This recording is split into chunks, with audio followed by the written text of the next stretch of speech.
Hello, everybody. Hello, hello, hello. Welcome to this virtual tour. Hi, everybody. So glad to meet you. My name is Simone. First of all, just for you to know, your mics are muted just because today we are already almost 800 people. So you can just imagine what happens with 800 mics on. A very important thing. My name is Simone. How do you write Simone? It's in the chat now. So you can become confident with the Zoom chat. You can open the chat box. This is the way we communicate today. So the first thing I would like you to tell me have you ever been in Italy and have you ever visited Pompei and where you are from? Okay, just in order to know you a little bit before we go. Okay, I don't know. For example, Connor is from Ireland. Have you ever been in Pompei? Have you ever been in Italy? While you're writing, let me tell you something about me. I'm an archaeologist. I'm a PhD archaeologist and historian. My mom is so proud of it, but it's very boring, honestly. I will so glad to introduce you today the city of Pompeii in a special way, okay? I hope that you will find it dynamic. That's the most important thing for me. In the meantime, I'm reading your answers from London, from Australia, never, Montana, twice, yes to Pompeii. So it seems like many of you came to Italy, many of you visited Pompeii. So thank you so much. So it's time to talk about Pompeii. Pompeii is the most unbelievable archaeological discovery of the world. Why? Because they found the city as it was the day it was destroyed. So first important thing, Pompeii was not found as it was during the life in Pompeii. Pompeii was as it was after the destruction, after a volcanic eruption destroyed the city. In order to make it a little bit entertaining and, how can I say, dynamic, I would like to use Google Earth. Okay, Google Earth is the best tool I ever seen in my life. They make me noticing, please turn the cameras off, okay? Because there are many cameras on right now. So please turn them off in order to give a better service. This is Italy as it is today. Now we're going to fly in the southern part of Italy, right south of Naples. If you've been in Italy, you're confident with this geography. Right south of Naples, we have the city of Pompeii. Naples is here, okay? Rome is in the north. This is the Amalfi Coast. If you came to Italy, probably you went to Sorrento and Positano. This is Capri, one of the gems of the Mediterranean. Pompeii is here. The Vesuvius is here. The volcano that erupted, that destroyed Pompeii, is there. So just for you to be more confident with the geography of Pompeii, now we fly to the city. You're going to see something very strange, okay? Look, I love Google Earth. It's amazing. Look at the way we fly to Pompeii. This is the ancient side of Pompeii. Where you see the yellow line, those are the walls of Pompeii, the ancient walls of Pompeii. Where you see the blue line, that was the coastal line at the time of Pompeii. Because you will find out that Pompeii was a sea airborne. Today, it's not. And finally, the most important thing, look at the Vesuvius. Look at the volcano. Look at the mountain right in front of Pompeii. It's a few kilometers far away, okay? That destroyed the life in Pompeii forever. But today I told you, we don't talk about death. Today we talk about life. The last day of Pompeii is because I'm going to describe the life in Pompeii in the last 24 hours before the city was completely destroyed by the volcanic eruption. So let's start talking about the city. This is a reconstruction of Pompeii as it was at that time, okay? So you see the city walls, you see the main gates. The reconstruction is well done, don't worry. We're going to use much better reconstructions today. This is the last eruption of the Vesuvius. Important for you to know, the Vesuvius is still an active volcano. Okay, in 1944, the volcano erupted for the very last time. Fortunately, only a few people were wounded injured by the eruption, but still there, still works. Okay. Roman Empire. Not all of you are confident with Roman history. So just for you to know what we're talking about from a chronological point of view, Pompeii is here. The eruption of Pompeii is here. The Roman Empire lasted 500 years in between the birth of Jesus Christ and 500 AD. 500 years of glory. Pompeii died very soon. It was destroyed at the very beginning of the Roman Empire, 79 AD, the destruction of Pompeii. Imagine that the Colosseum was inaugurated 1 year later. So Pompeii and the Colosseum basically are contemporary. They came from the same period. Another important thing, it's boring. Just describing an archaeological ruins is boring. Today we use the POV, the POV, point of view, okay? The point of view system. We're going to follow the last day in Pompeii. We've seen with the eyes of a real person. His name is Lucius Caecilius Jucundus. Today I'm going to call him Jucundus. He's a real person. Is a real person. We found his real house. We found his portrait. It's here in this slide. We found his documents. He was a businessman, and we found many documents, 153 documents that came from his business. What did he do for a living? What was his profession? Very simple. He was an auction broker, so it was like the intermediary between a buyer and a seller. He was a money lender. Usually he gave money, he lended money to the buyer. He was a taxman. He collected money for taxation, and then he gave it to the municipality of Pompeii. He was a businessman, 360 degrees. He controlled and directed many businesses. So what do we imagine today? The Jucundus come back to Pompeii after a journey, after a trip journey, a work journey. He left for working, okay? He left for working, and now he's coming back to Pompeii. He doesn't know that 24 hours later, the volcano is going to erupt. We're going to see the last 24 hours of the life of Jucundus, a real person that really lived in Pompeii. We found his documents, we found his house. This is unbelievable. It's history made alive. So sailing to Pompeii, what does it mean? I told you Jucundus came back to Pompeii. He traveled to Carthage. Let me show you where Carthage is. Carthage is here, Tunisia. Pompeii is here. It's 1 day sailing, okay? It's not very, very far. What did the reason why he went to Carthage? To sell wine. The wine around the area of Pompeii was considered the best wine of the world at the time. It's like the Chianti wine from Tuscany today, okay? Jucundus arrived to Pompeii. Pompeii was a sea harbor at the time, okay? So you see the reconstruction of the sea harbor. You see the Vesuvius on the very back. You see the walls of Pompeii over there. Imagine that today Pompeii is not on the sea anymore. This is obviously Google Earth again. Imagine that it's 1.2 miles far away from the sea. So what's the reason why the city was moved in the hinterland? It's not the city that moved, it's the hinterland, it's the coastal line that moved westward because of the sediments carried by the river that was right in front of Pompeii. I'm going to show you the river, and because of the eruption itself. This is the river. This is the archaeological site of Pompeii. This is the river. This is the seaport of Pompeii, right in front of the sea. So imagine Jucundus arriving to Pompeii, arriving to the seaport, coming down from the boat, from the ship. He cannot wait to go back home. There is an entire city waiting for him. He wants to visit his house. He wants to meet his collaborators. He wants to follow his many businesses. He's involved in so many businesses in the city. And now we're going to see how the life in Pompeii was at that time using Google Earth, as I told you. The first important thing, the seaport of Pompeii doesn't exist anymore. The archaeologists were not able to find it, okay? So basically it's here in this part. You see the modern city of Pompeii. There are modern houses. So Jucundus get off from the ship, and now he entered Pompeii from one of the 7 gates of the city. The Marian Gate. Why Marian? Is the sea gate, okay? You see the sea gate here. This is Google Earth. Now I'm going to show you a real picture of the sea gate as it is today to make you understanding how well preserved the sea gate is. Most of the ruins on both the sides of these pictures are warehouses, because obviously all the goods that came to Pompeii from the sea were stored in the sea coastal line warehouses, okay?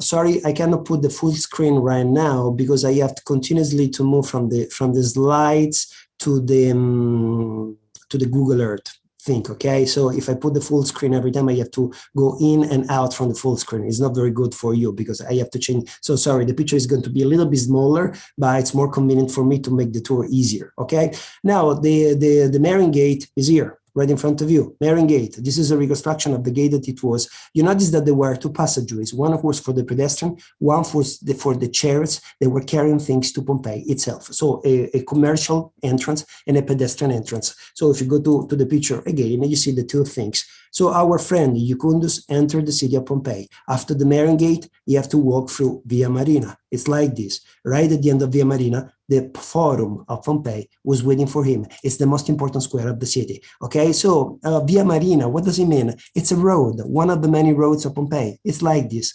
Look at this reconstruction, okay? It's very simple. It was a narrow road with many stores on both the sides where obviously people were selling whatever people needed at that time. So nothing very interesting. But at the end of Via Marina, there were 2 very important buildings that Jucundus wanted to visit. First of all, the Basilica of Pompeii. It's here, right in front of you. Can you see this rectangular building? Now we're going to enter the Basilica. We're going to visit it, so you will understand how a basilica looks like at that time, okay, 79 AD. The basilica is nothing more than a rectangular building surrounded by columns. So you look at this building, you say, Simone, it's very annoying. What is it?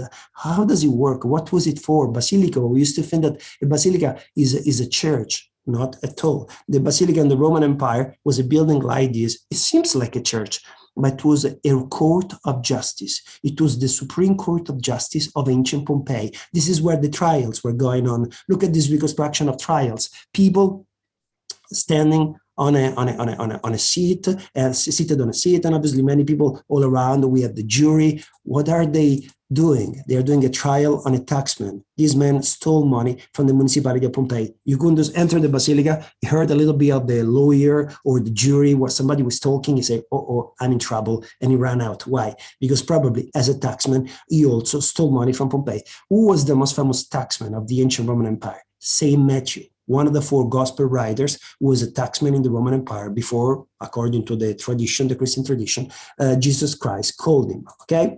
And then we keep moving, okay? After the basilica, where does Jucundus go? Right in front of the basilica, on the opposite side of the city, we have the temple of Apollo. Everybody knows Apollo. It was the god of music, poetry. At a certain point, he also became the god of the sun god, okay? So we have the temple of Apollo here. The ruins as they are today. And this is a reconstruction as it is today. What's the reason why Jucundus stops at the temple of Apollo? To thank Apollo for a safe way back home. The Romans were super superstitious. What did they do? They usually sacrificed animals. You see the bull here in this relief. You see this guy with an axe. What is he going to do? He's going to kill the bull. This is a guy, a priest, that is going to take the liver from the bull to interpret the shape of the liver. What does the shape of the liver tell the priest? The will of the gods. So to make it clear, tomorrow I have to leave to Carthage. I have to go there to sell wine.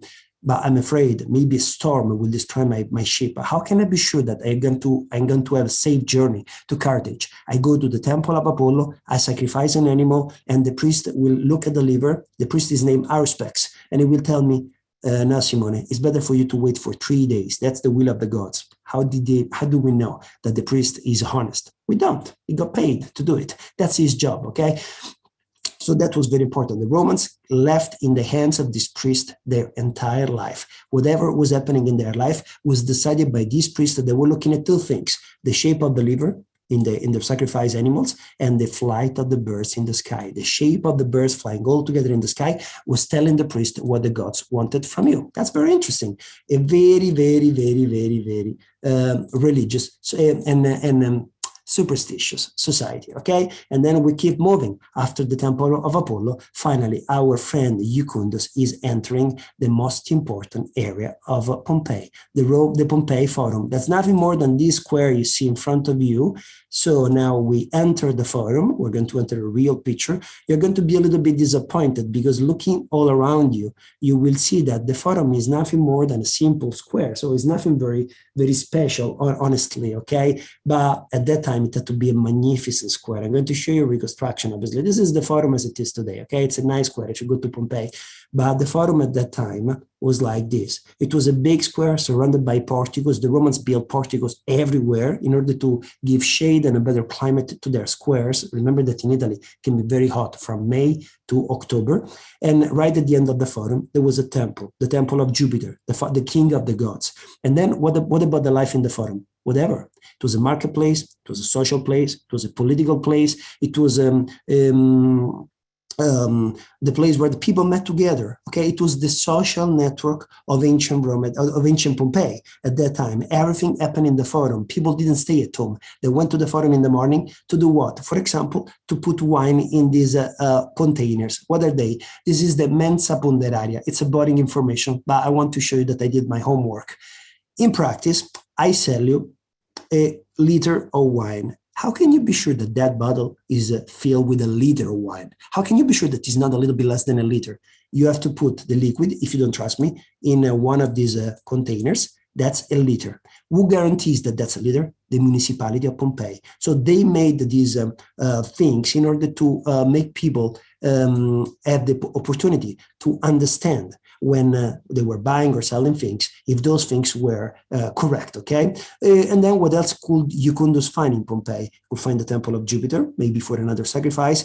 He could find an election campaign, okay? One of his best clients and friends, his name is Vitium Firmum, is doing a campaign for the next year. Remember that in all the Roman cities in the ancient empire, people were voting for the magistrates that took care of the economy, the magistrate that took care of the streets, the magistrate that organized the gladiator fights, the magistrate that took care of justice, okay? Every year, new people were elected. Only rich people were able to run for that position because you need to spend a lot of money for the campaign. This is a writing on a wall of Pompeii. I ask you to vote for Vitius Firmus as edile. Edile was the one in charge of fixing the aqueduct and organizing the gladiator fights. He wants to become edile. It's the lowest step of the political career, okay? But now he has to run for it. And Firmum is there. He's from the Betti family, one of the greatest families of Pompeii. And where he is now, he's here, right in front of you, where you can see these ruins of Pompeii. And he's telling you how great his family is and why you have to vote for him. And then Jucundus look right. And what does he see?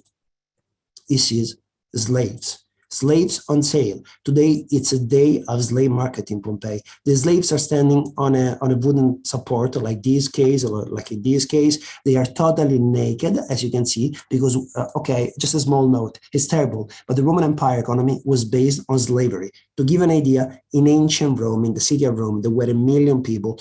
200,000 of them were slaves. 20% of the population of Rome were slaves. In Pompeii, there were probably 20,000 people. So basically, we have thousands of slaves in any case. Okay. Today they're selling slaves. The slaves are naked. They only had a label on their chest. This label is important. Why? Because it gives you the information about the slaves they are going to buy. First of all, it's naked because you want to check the health, the body, the muscles of the slave. And second, now you want to know information about the slave. You want to know if he was old or young, how old is he, where is he from, what's his name, what is he able to do, what did he do before he became a slave? Question, how did they become slaves? Most of them were war captives. Okay, usually the slaves of the Roman Empire were war captives that the Roman captured during the wars. The second way to become slaves is your debts. You're not able to pay your debts, so you're condemned to become a slave. Anyway, it's terrible, but Jucundus doesn't find any good slave in the market of today. So it's time to move. It's time to go on. Now he wants to go back home, so he's taking the road that he will lead him back to his house. He had to walk through the Arch of Nero, one of the 3 monumental arches that you can find in Pompeii. Look at the beauty of the arch. Now we're going to see the real picture. Look at the beauty of the stores. So these openings on the right side are nothing more than stores. Okay, they're selling things, luxury things, because we are in the Forum. They are very important stores. They cost a lot of money. And then he walks through the arch, and it goes to the end of the street when we have the temple of the Fortuna Augusta. It's a temple dedicated to the emperor. You don't need to know too many things today, okay? But just for you to know, this is the temple as it is today. On the right side, you see only the podium. This is the temple as it was at that time. Jucundus stops at the temple, not to pray Augustus or the emperor. The emperor at that time was Titus, the emperor Titus, okay, when Pompeii was destroyed.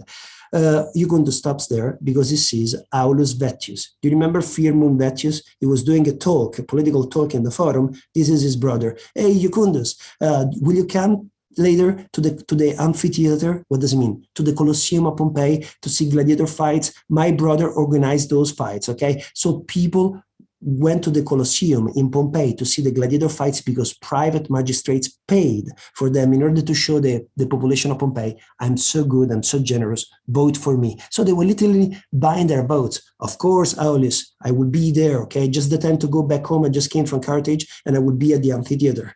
Jucundus is very sad now because he wanted to go back home, but he has to move very quickly if he wants to get the stadium before the gladiator fights are going to end. So now we're going to follow the street, the way to his house. Okay, imagine that Jucundus came from the Forum, and then the temple of Augustus is here. He turned right, and then he turned left. The house of Caecilius Jucundus is there. It's not my opinion. That's the house of Caecilius Jucundus, okay? The real house of the real person we're talking about today. That makes this story, in my opinion, unbelievable because we can follow the real life of a real Pompeii citizen. The street, the Fortuna Street, that's the name of the street where Jucundus is walking on, is amazing. Look at the water fountain in front of you with this small demon design on it. Look at the stepstones. They are everywhere. The stepstones are necessary because this is a side path, sidewalk, okay? And in order to cross the street, they were jumping on the stones.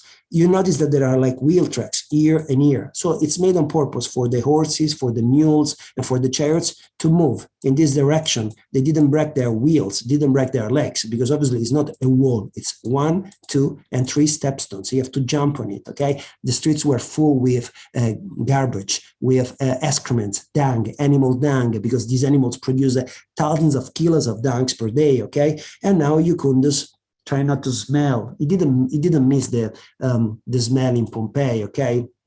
Now is getting the crossroad, okay? What does it mean? That there is another water fountain, and now it's turning left, so he's doing like this in order to enter his house. His house is here. There is a strange structure here. Now, I have not time to describe all the, all the water system in Pompei, but I would like you to understand, this is a picture of the street, the Fortuna Street as it could be at that time, okay? So crowded with the sideways on both the sides, and this is a picture of the aqueduct that took the water from Pompei. You know the Roman aqueducts. The aqueduct started here from the mountain, and it came down and finally arrived to the sea here, but there was a secondary branch that reached Pompei. So Pompei had fresh water every day because of this incredible aqueduct that took the water to the city. This is a picture of an aqueduct. Now, how does it work? Very quickly, very briefly.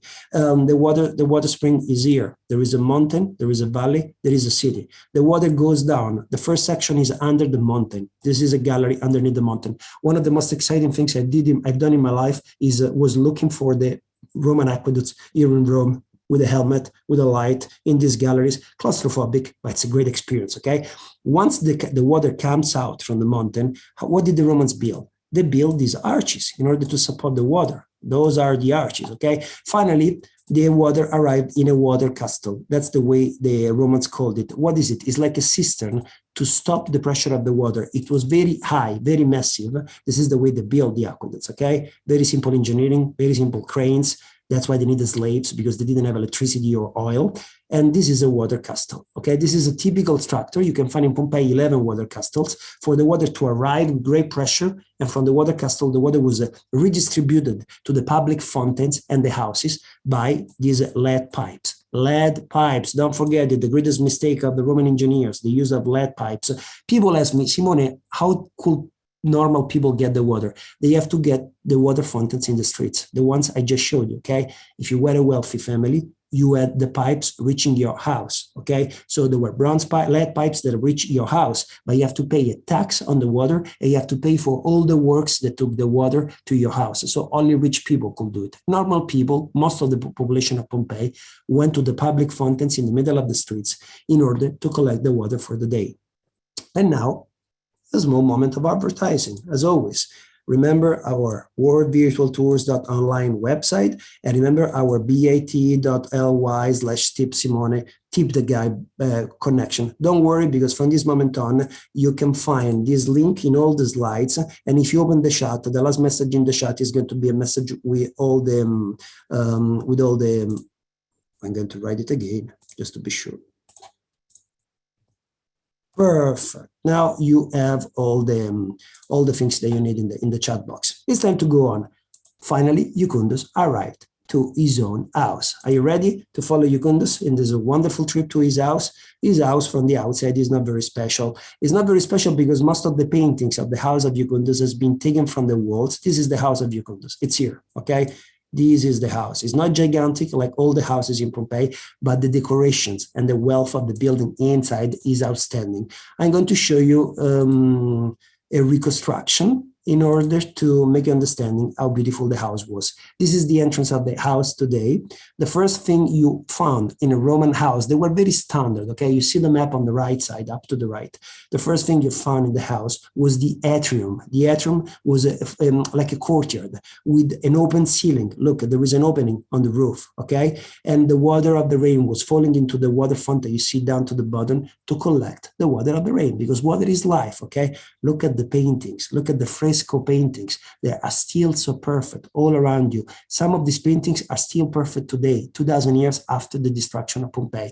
What do you notice? You notice that there is like a straight line from the atrium to the tablinum, to the peristylium, to the triclinium. Now you hate me. I'm speaking Latin. Doesn't make any sense, I know. But just for you to know, the atrium is this room, okay? This is where usually the visitors entered the house of Jucundus. Why did they enter the house? Because he was a businessman. What do you want? I need money. I need you to lead me some money. I need to borrow money from you. I need you to help me to sign this contract. Okay, there was a money box at the entrance. Jucundus is showing is a guest. I'm the richest guy ever. It's not true, okay? The transaction that Jucundus had, they were not that great, okay? But it doesn't matter. He was a businessman. What about the structure here in the corner? This is an altar dedicated to the ancestors of the family of Jucundus. In the altar, there is an incredible relief that shows you Pompeii falling. And now you can tell me, Simone, I don't understand. This is the last day of Pompeii, and you show us a picture with Pompeii falling. What does it mean? It's very simple. The problem is that Pompeii was already destroyed by an earthquake 17 years before the eruption, definitely canceled the city from the face of the earth. So Pompeii was under reconstruction at the time. That's incredible. Pompeii was already destroyed 17 years earlier, and then it was rebuilt, and then in 79 AD, it was definitely destroyed by the eruption. Okay, now you want to sign a contract with Jucundus. Jucundus has to check some of his documents. Where does he go? Here. It goes to the tablinum. The tablinum is the intermediary room between the private and the public part of the house. This is where we found the portrait of Jucundus, his real bronze portrait. This is the desk where Jucundus usually works, where he meets his clients. And now he's seated at the desk. Look at the paintings all around the desk. They are magnificent, so beautiful. And Jucundus is there at this desk, okay? And what is he doing? He's checking some monuments, some documents. Something is not working. He has to find Caius Lucius, okay? Wheezy, just a person I just invented, okay? He's one of his clients. The documents he just found on the table, they were put there by his slaves where Jucundus was in Carthage. They don't work. The calculation don't work. He has to meet Caius Lucius. He has to look for him, okay? If you could enter the house of Jucundus, here there is a wonderful garden, a private garden where only Jucundus' friend can go. Look at the beauty of the garden. We also found the roots, holes in the garden in order to remake the plants. We know the plants that were there. It's amazing. It was a nice place for relax, where the family was relaxing. And finally, at the very end, we have the triclinium. Triclinium was the dining room of the Roman houses. So beautiful, so beautifully painted with a picture of Trojan heroes on the very back. And you see these beds, because this sofa, the Romans were eating lying on a sofa, okay? That's quite important. And finally, this is a typical bedroom of a Roman house. This is the bedroom of Jucundus. A small bed down to the right, a window that looks at the courtyard. That's it. That's the life of a man, of a wealthy man. The houses were not that large. They also, I mean, my house is much smaller than the house of Jucundus. I would like to live in that villa. But just to tell you that don't think of gigantic properties, because we are in a city. The farmhouses were outside the walls of Pompeii. That's pretty important. Where can Jucundus look for his client? He has to go to the bath houses. The bath houses were usually the place where the Romans were usually spending hours and hours in the day. Okay, just for you to have a better view, these are the Stabian bath houses. This entire structure is divided basically in two halves: an open air courtyard for the gym. The Romans were doing a lot of gym, and a big area covered for the sauna and the different swimming pools, okay? Now we enter the bath. Now I'm going to show you how it is today. This is the gym, okay? Imagine here Romans, Pompeians doing exercises, box, weights, run, javelin, just body exercises, body training, okay? Right at the end of this view, we have a swimming pool, okay, here with fresh water, just to refresh your body. And then on the left side, the last room you see on the left side is a dress room where you were leaving all your clothes, because remember that the Romans went to the bath naked, okay? Now it's time for me to show you a reconstruction of the bath. This is the bath I just showed you. You see the gym in the middle. This is a reconstruction, but the best picture, the one I like better, is this one. It's very simplified, but it works so well. Okay, you can recognize the gym right here. We just saw it. This is the dress room. This is the swimming pool for the cold water. So you just found in this reconstruction the same identical picture, the same identical view that I showed you, sorry, here, okay? You see the swimming pool, you see the other section. He doesn't find Lucius Caius. He has to go into the bath. He's not in the gym. How does the itinerary works? You enter this room, and then you enter the tepidarium, that basically is a steam, is a sauna, and then you finally enter the calidarium. That's a very big room for very hot water. We go from the cold to the good temperature to the super hot water, okay? That's the way the baths were working. And then you can go out. It doesn't find him. So it is not there to have a bath. It's there to find a client, and it doesn't find it over there. The question that everybody asks me, Simone, if they were naked, were men and women allowed to stay together? No. Okay.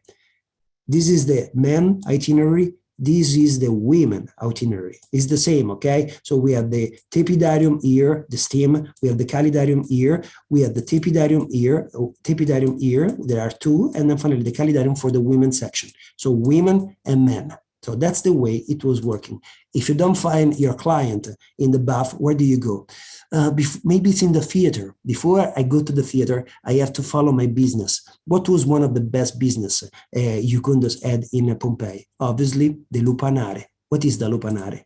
Lupa in Latin means she-wolf. Ooh, that was the voice that the prostitutes were giving you on the streets when you get closer to the prostitution house. The lupanare was a prostitution house. It's the most famous structure of Pompeii, the most visited structure of Pompeii. This is unbelievable, okay? When you go there, when you go to Pompeii, usually the lupanare is absolutely crowded. And now I'm going to show you a picture of the lupanare. It's this building in the corner. There is a ground level. There is a second level here, okay? There are 5 rooms on the ground level and 5 rooms on the upper level. And it's time for me to show you the lupanare. Oh, sorry, no, it's not this video, the other one. Let me close this one. Okay, this is the inside of the lupanare of Pompeii. What do you see? You see small rooms, very small rooms. Can you see them on the left side? And paintings, erotic paintings. So a very small structure with erotic pornography on the walls and very small rooms. Now, obviously, I'm going to show you better what I mean, okay? This is another view. Here, the erotic paintings are much better preserved, okay? Are much better visible. And then you see the small rooms on the left side, on the right side, okay? How did it work? This is the inside of the lupanare, okay? You entered. There was a room here, a room here, a room here, a room here, and a room here. 5 rooms. 5 prostitutes were waiting for you. This is a wall. This is a restroom, okay? So we also had a restroom. The second level rooms are not open to the public, but I can tell you that the rooms were a little bit larger. So probably it was ground level for poor clients, upper level for people having money, okay? Usually in the rooms, there was a bed made of concrete. The Romans invented concrete, never forget it. Probably it was covered with sheet and pillows, and this is where the prostitutes were having sex with their clients. Jucundus is the administrator of the structure, okay? He makes money on prostitution. These prostitutes are all slaves. They all came from the East. Usually the prostitutes in Pompeii have Greek names. Well, how do we know? Because we found hundreds of graffiti written on these walls. Some of them are very vulgar. I fucked here. Or maybe they are more descriptive, like Lucius and Caius had sex with Simona. There was a prostitute at that time, okay? Are you ready? So, explicit content. This is a warning. If you don't want to see sex, close your eyes or leave the room for a minute. These are the famous pornographic frescoes of Pompeii, where you can see that an entire range of sex positions are listed here. Some tour guides say that they were like a Kama Sutra, so the clients could choose, I want to do that thing with that prostitute. I don't think so. I think that they were more a decoration for the prostitution house. But in any case, they are there, and they show that sexuality in the Roman Empire was very common. Bisexuality as well. We also have men prostitutes, gigolo, okay? We know that the Romans were very bisexual. In particular, the higher classes found bisexuality very normal. A very important thing for you to know. How do you pay the prostitutes? With coins. But the Roman coins, the sesterzi, had the sacred image of the emperor on one face. Can you pay a prostitute with the face of the emperor? No. So the Romans made coins on purpose for the prostitution. Okay, isn't it crazy? We call it spintrie. What do you find on the spintrie? You find a description of a sexual act. Isn't it crazy? Coins made on purpose for people to pay the prostitutes in the prostitution house. In any case, okay, there are many phallus described in Pompei. They are sculpted on the wall, painted on the wall. Don't think of pornography. A phallus in the Roman world is a symbol for good luck, okay? Nothing to do with sex. It's just good luck or fertility. That's pretty important to know. And now it goes to the theater. Why? Because maybe his client is in the theater of Pompei. Look at the theater. This is the stage. These are the seats. Very important thing. The more important you were, the closer to the stage you were, okay? So the VIP were seated here, the poor people were seated here, okay? There was also a cover for the theater of Pompei. Let me show you a reconstruction. This is a reconstruction of the theater as it was at that time. This is the theater as it is today, okay? Like this. So the stage basically is completely gone. This wall is gone, this structure is gone, but the seats are very well preserved, incredibly well preserved. And in the theaters, you could have musicals, concerts, mimes, pantomimes, tragedies, comedies, an entire range of shows made by professional actors. They usually wear a mask. The mask had an open mouth. It was like a megaphone for the voice. If I do like this, you hear my voice much louder because I'm doing like a megaphone, okay? The same identical idea. The masks were meant to amplify the voice and to make the characters of the show recognizable by the spectators that were seated on the upper level. It looks all around. The show has not begun yet. Okay, he's not there. Lucius Caius is not there. Now he has to go to the amphitheater. They're waiting for him. Do you remember that his other client, Betius, is organizing the gladiator fight today? Gladiators. Oh my God, one of my gladiators was wounded.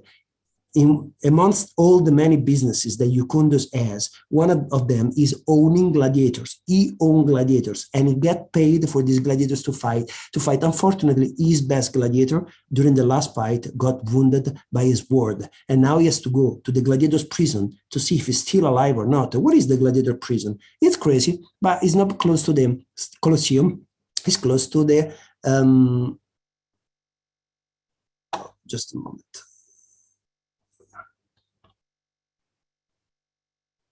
Okay, just a moment. I had a problem with the video. I go back to the, okay. This is a picture of the gladiators prison. So I go back a little bit better. Okay, look, it's very interesting. This is the theater of Pompei, and this is the prison where gladiators were living their life, right in front of the theater. How was the prison organized? What do you need for a gladiator? You need an arena where gladiators can practice. This is the arena. So it seems like the gym in the bathhouse.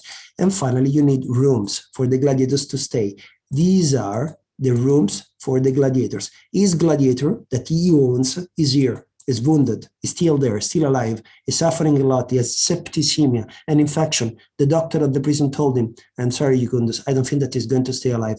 Jucundus is going to lose a lot of money because a dead gladiator was a great loss of money. Gladiators were as expensive as our modern football players or soccer players. It's like a Cristiano Ronaldo, okay? So you're losing the same of today, hundreds of thousands of dollars because your gladiator died. There's nothing you can do. It's time to go. A very interesting thing, in the gladiator barracks in Pompei, the archaeologists found weapons. This is a helmet. Those are weapons. This is a sword down to the right that come from the barracks, and they are the weapons of the gladiators used the last time the Colosseum of Pompei was open to the public, okay? And now, yes, it's time to go to the Colosseum, to the amphitheater. On his way to the amphitheater, what does it do? It comes this way, it turns right, and it goes right in front of a fullonica. What is a fullonica of the ancient Roman world? It's a laundry. for washing clothes, okay? This is the washing installation. Let me explain you very briefly the way it was working. In order to wash the clothes, there were two things you have to do. This is a reconstruction of the laundry. This is the section where the picture I just showed you is, okay? Let me go a little bit faster. Perfect. What do you find? You find 3 water pools, A, B, C, on 3 different levels. The water is falling down like a waterfall. That's where they are washing the clothes. So basically, the picture I just showed you, this one, was used to wash the clothes, okay? The water was falling down from this level to this level to this level. And it's like a washing machine. Now, there is a problem. Before they were washed in the water, the clothes were taken, they were put in basins. Look at these basins here. What is this slave doing? Usually the slaves did it. They were pressing the clothes with their feet in order to wash them, okay? Like a centrifugal energy. The problem is that that's not just water. The clothes were in water, soda, plus urine. People, urine, okay? Urine contains ammoniac. And then urine as a property, it makes the new clothes much better, a little bit softer than they are, more resistant also, okay? It's a property of urine. So what happened? That the Romans were peeing in jugs like these or vessels, and then instead of throwing the pee into the sewers of Pompeii, as you can see in this picture, they were collecting it and they were giving it to the fullonica, to the laundry, in order to wash the clothes of the city. Isn't it disgusting? Imagine that it was such a great business. You can say, Simone, urine was a business? Yes, of course. It was such a great business that a few years before Pompeii was destroyed, the Emperor Vespasian, the greatest administrator the Roman Empire ever had, decided to put a tax on urine because it was a business. You want urine to wash the clothes, you have to pay taxes on it. And when the senators told him, Vespasian, what are you doing? Are you making money on peeing? Vespasian said, money don't stink. That's a great answer. It became a common saying all over the world. Okay, he left the fullonica, the laundry. The business is going very, very well, so he's very happy. He's very hungry now. I mean, it's hours that he's walking from Pompeii and he didn't eat anything.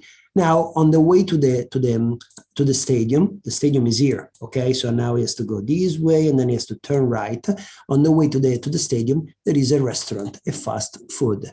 He's very, very hungry and he wants to eat something. So, ladies and gentlemen, welcome to the oldest McDonald's in the history of the world, okay? You see that there is a desk here with a painting at the end with many holes on the desk. How does it work? It works like this. Okay, this is a reconstruction. You see the reconstruction here. Okay, these holes in the desk were nothing more than containers for the food. They were closed by a lid, a wooden lid, like this one, like this one. So people were eating. What do you want? I want a sandwich. I want bread. The bread was the most important thing in the Roman diet, with some vegetables and some sauce. Okay, maybe garum. There was a very famous fish sauce of the Roman Empire, and then they were eating like a fast food. There are a few tables and chairs, but most of the Romans were eating. Remember the most important thing. It's the opposite than today. Today, we used to think that rich people eat in the restaurant, poor people eat in their houses. 2000 years ago, it was the opposite because most of the poor people didn't have a kitchen in their houses. So poor people were eating in the street. They were buying food in the street. Rich people had the triclinium I showed you before in Ugondo's house. So they were having a wonderful dinner at home. That's the way the life in Pompeii and all the Roman cities were working. He filled his stomach.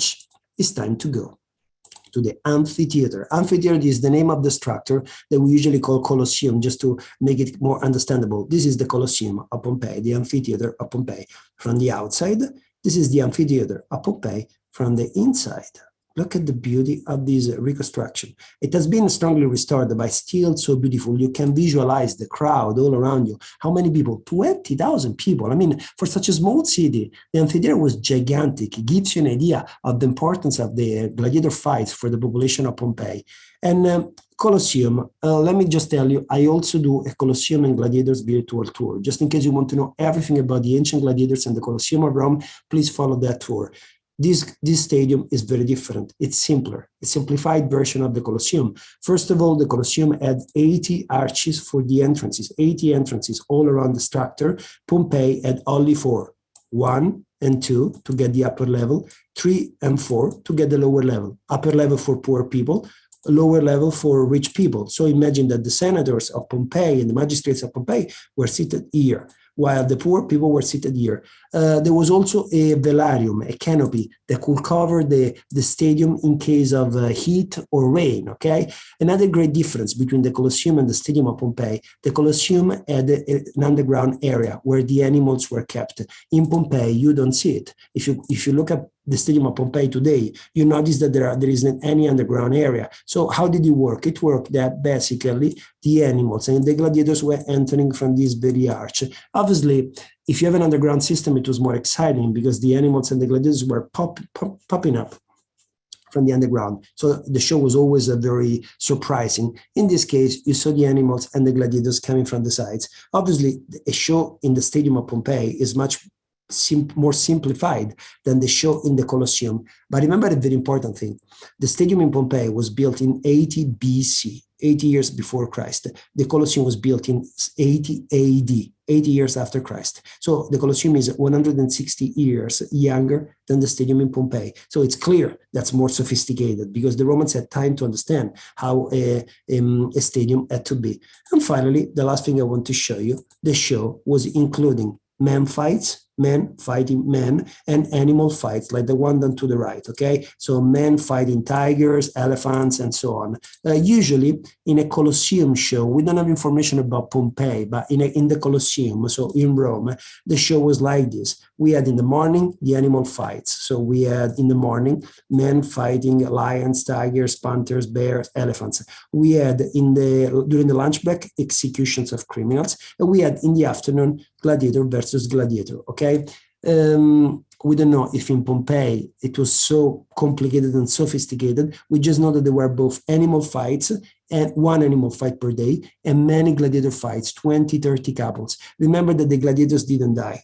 It's very important. Gladiators were fighting not till they die, but till they surrender. One of the two gladiators were going to surrender because they already decided that he had to surrender. It was like wrestling, or just because he was tired. If you want to know everything about the gladiator fights, follow my virtual tour about gladiators. At the end, in the Colosseum, the emperor was putting the thumb up and down to save or kill the gladiator. Who did it in Pompeii? Obviously not the emperor. The emperor was in Rome. In Pompeii, it was the magistrate that organized the show. You remember that Firmus Vicius that organized the show that was talking in the morning in the forum for his political campaign? Now he's the guy that stands up. I pay for it. I am the protagonist of the show. I'm doing my political campaign. So my thumb is up to say that the loser is going to live. My thumb is down to say that the loser must die. How does it die? Simply by a blade on the neck. He cut the jugular of the loser, and that's the end of his life, okay? So Jucundus now is very tired. In one single day, he lived an entire life in Pompeii, and it's time for Jucundus to go back home. It's afternoon now. The Vesuvius is there, right in front of the city of Pompeii. There were probably a few earthquakes, ground shakings, okay, but nothing very serious in an area that used to have earthquakes continuously. It's time for Pompeii to be destroyed. And now I will get the full screen because I don't need Google Earth anymore. August the 24th, so the day after, 9 o'clock a.m., the situation is normal. After 9 o'clock, few explosions start happening on the Vesuvius, plus pyroclastic flow. So the ashes are going to come out from the top of the mountain. The mountain is going to explode because the crater was closed, okay? They even didn't know, so many people even didn't know that the Vesuvius was a volcano. They thought that it was just a normal mountain. And then what happened? 3 p.m., the clouds made of volcanic ashes are 14 kilometers high, and the earthquakes start shaking the ground, and the buildings start falling, and the ashes start falling on Pompeii. In a few hours, the city is going to be covered with snow, but that snow is not snow, is pumice stone, is white pumice material that's going to fill Pompeii under 6 meters, 18 feet of layers of pumice stone. The lava didn't reach Pompeii. It's all about pumice and about volcanic ashes. We are at 3 p.m., okay? at 5 p.m., the city of Pompeii is on fire because of the pyroclastics are like booms, firing, burning booms that come out from the volcano and fall on Pompeii, destroying the city. It's true the walls were made of concrete, but the balconies, the doors, the roofs were all made of wood. Pompeii is a gigantic fuel. The city started burning. People escape. They try to leave Pompeii. If you are living on the sea and the volcano is erupting right behind you, where do you go? They all move to the port in order to get the ships. In the meantime, at 8 o'clock, so at the end of the day, the city is covered by 5 feet of pumice layers. There is a problem. Imagine the people at the dock. They're waiting for the ships to jump on them. They're fighting, they're pushing, they're killing to get that stupid ship that will give them a safe future life, and its tsunami arrives from the sea. It's tsunami that basically destroyed all the entire fleet that was in the dock of Pompeii, and it covered the entire city. Look at this picture of the tsunami. So many people moved to the other side, okay? It's incredible because I'm describing a nightmare, hell, but basically we found only 1,100 carbonized bodies in Pompeii. That means that probably most of the population, there were about 20,000, were able to survive. Even crazy, the pyroclastic bombing and the ashes and the tsunami, but that's not the end, okay? It's night now, 2 o'clock a.m. Pyroclastic waves come from the Vesuvio. What is a pyroclastic wave? It's a cloud that runs like 30 meters per second, so it's like a jet, like a jumbo, 400 Celsius degrees to 1,000 Celsius degrees according to the eruptions that arrived to Herculaneum. Herculaneum is an amazing site close to Pompeii, totally destroyed. Whoever was in Herculaneum was burned alive, okay? And the bodies were carbonized. Unfortunately, few hours later, it happened to Pompeii as well. Look at this impressive picture of the pyroclastic wave. There were 3 of them in few minutes, okay? Look at the first one, arriving to the walls of Pompeii. This it seems like a desert storm. It's not. It's 400 degrees, 400 Celsius degrees, running to you and burning all the city, okay? And 3 of them, I told you, arrived. At the end of the third pyroclastic wave, the city was 15 meters underground. At the end of the day, the second day, Pompeii was going to lie 18 feet underground. The city was covered forever, and the location of the city was forgotten. The ancient authors, like Plinius the Younger, they mention Pompeii. They also describe the destruction of Pompeii. So the archaeologists always knew that there was a city named Pompeii that was destroyed by fire, but they didn't find it before the 18th century. So Pompeii lied underground for like 1,700 years. In Pompeii, they found carbonized bodies that were completely destroyed by the heat of the eruption, but they left and then they were carbonized. So what does it mean? That the skin, the bones, they disintegrated and they became like empty. So there is like a negative in the volcanic ashes that was filled with gypsum by the archaeologists. So the bodies you see in Pompeii are not made of organic materials. They're made of gypsum. So they fill the negative of the bodies with this gypsum, giving us terrible picture of the last moment in Pompeii. Look at this guy. Seems like he's praying. Look at this dog, this poor dog. Look at this man in a fetal position. It was terrible. What about Jucundus? The question of all the questions. Did Jucundus survive, or he died during the eruption of the Vesuvius on that day in 79 AD? We don't know. We just found his documents in his house. We just found his house. We just found his picture. We are not able to say any other thing about him. But in my opinion, thinking that we're talking about a man that lived and died 2,000 years ago, this is an incredible adventure, because we know him like if he was a modern person, but he's not. He died such a long time ago. Before I open the chat box, please don't forget our links again, worldvirtualtours.online for the next virtual tours if you like this one. But it seems like you did, because 900 people are still connected. And this is the tip the guide button, bit.ly/tipsimone, where you can help us to produce new virtual tours in the future. Okay, I'm going to unlock the chat box. From this moment on, you can write, please try Try not to write all together, but it's difficult because you're almost 900 people. So you can write your comments, you can write your questions if you have any questions. Ciao, Christina. Thank you, Liza. Thank you, Sharon. I hope that I was able to make it a little bit more dynamic and interesting than just a pure description of the ruins of the city. Thank you so much. Fascinating, bravissimo. Thank you. Thank you. Thank you for the Pompeian tour. Very interesting. Thank you. Thank you. All these wonderful comments. I love you. Thank you for Karin. You've been there. You find it very informative. This is great for me.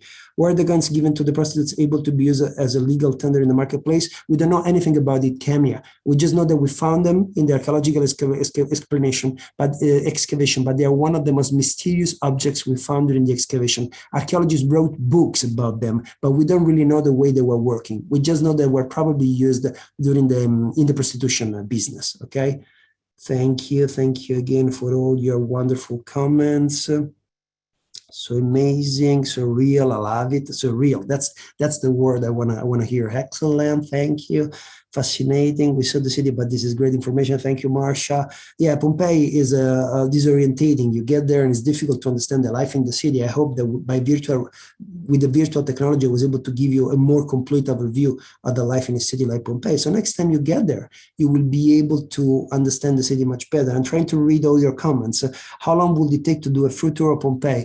Usually the standard tour is 3 hours. Don't go there if you're less than 3 hours because it's basically impossible to visit Pompeii. In my opinion, 2 days are not enough. But it depends on how in depth you want to go with the visit of Pompeii. Brought back many memories. Thank you, Elspeth. How did most of the people escape? This is a great question. I really don't know. Nobody knows. I mean, we have the volcanic eruption in the north. We have the tsunami in the west. They probably escaped southeast, okay? They ran southeast as quick as possible. That's the way they survived. But probably many people died that we didn't find their bodies because even the water of the tsunami killed probably many people, but the bodies were taken back to the sea. So we didn't find those bodies during the archaeological excavation. But this is just an opinion, okay? We don't know anything about it. We just have the description that Plinius the Younger gave to the historian Tacitus. So we found that description, and that's very useful to understand how things work in Pompeii. But Plinius didn't tell us what happened to the people in the tsunami. How was it found? Usually all the archaeological discoveries are usually just a coincidence. Farmers were digging fields and they found remains, coins, and they understood that there was a site over there, and they started doing a more important archaeological digs, and that's the way Pompeii was found. So usually it's just a coincidence. Oh, thank you, Kate. So glad that you're going there. This was perfect for Sunday afternoon. Thank you, Rosemary. I love it. Thank you for these. And in the slave sale picture show naked females, but yeah, you are right, Linda. I didn't find any picture online showing a naked man slave. I really would like to. You know, we live in this conservative country where you can show a vagina, but you cannot show a penis. I don't know what to say. So I couldn't find any picture of naked slaves, but you are absolutely right. They were all sold naked, okay? This was great to spend my afternoon. Thank you, Monica. Thank you so much. I'm so glad that so many people love this tour. I mean, I have more than 300 comments here to read. Thank you. Don't know how to thank you enough. I'm looking for absolutely, Anka, if you will decide to come to Pompeii, we'll be glad to take you there. Remember that we do tours in person. I work as a tour guide in Rome now, tour guide in Rome and in Italy. So we guide people continuously through the country. Very nice explanation. Thank you. Thank you. Let me see if you have any other question. The excavated Demon Forest was able to visit in 2006. Yeah, they're still doing digs. I was able to do some archaeological digs in Pompeii when I was a student in archaeology, something very quickly, but it was exciting for me to be there. Just the idea that you're there, you're digging something. Question, do the modern day band, no, okay, the only band that I know that was able to play in Pompeii was a Pink Floyd. Originally, Pink Floyd live in Pompeii was supposed to be live at the Colosseum, but they didn't give them the permission to play in the Colosseum, so they decided to move to the Colosseum of Pompeii, and that's why Live in Pompeii came out. It's one of my favorite live albums ever, so thank you for the question. You can't tip with PayPal? Yeah, I think you can tip with PayPal or Stripe or credit card or whatever you want to use. I think that our customer care service was able to include every kind of payment. I didn't understand the amphitheater at Velarium or not. Yeah, both the theater and the amphitheater at Velarium. But there was a problem. If you are a magistrate and you pay for a show in the amphitheater and you want to add the Velarium, you have to pay an extra because you're offering an extra service to your voters, to your clients. That's why so many times they didn't include the Velarium, because it was difficult to mount the Velarium, okay? It has been 12 years. I get better understanding. Thank you so much. It was amazing. It's so glad that so many people that visited Pompeii are telling me that they understood the city better. Thank you, thank you, thank you. Fatto molto bene. Thank you for your Italian inquiries. Remember that there were phallic symbols on the streets pointing to the prostitutes' housing. In my opinion, it's more a legend. If you look at all the penises in the streets, just few of them pointed to the prostitution house that was there right in the middle of Pompeii. So basically, all of them were pointing that way. So most of the archaeologists believe that they have nothing to do with the prostitution house. But it's a nice story. I mean, we tell the nice stories to the clients when we get there. Many years ago, thank you, Franco, for all your comments. Thank you, thank you, thank you, thank you. I'll try to find some new.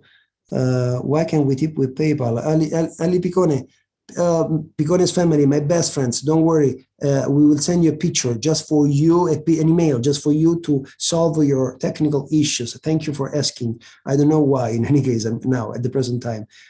You are so enthusiastic and educational. Love you. I love you, Cynthia. I love you so much. Never knew about the tsunami. Yeah, the tsunami is a new thing. If you watch the movie Pompei, that came out in 2014, I think, the tsunami is very real. That's where I took the picture. But some archaeologists believe that there was a tsunami. Some geologists believe that there was a tsunami. Now, the eruption of the Vesuvius has been recreated by the geologists many times, and the last reconstruction always included tsunami. I'm not a geologist. I don't know really the ocean that well, so I trust what the geologists say. From Japan, very interesting. Volcanic tsunami, yeah, Yogo. I understand that in Japan, that was a big problem for you. That is a big problem for you. Thank you, Bellissimo.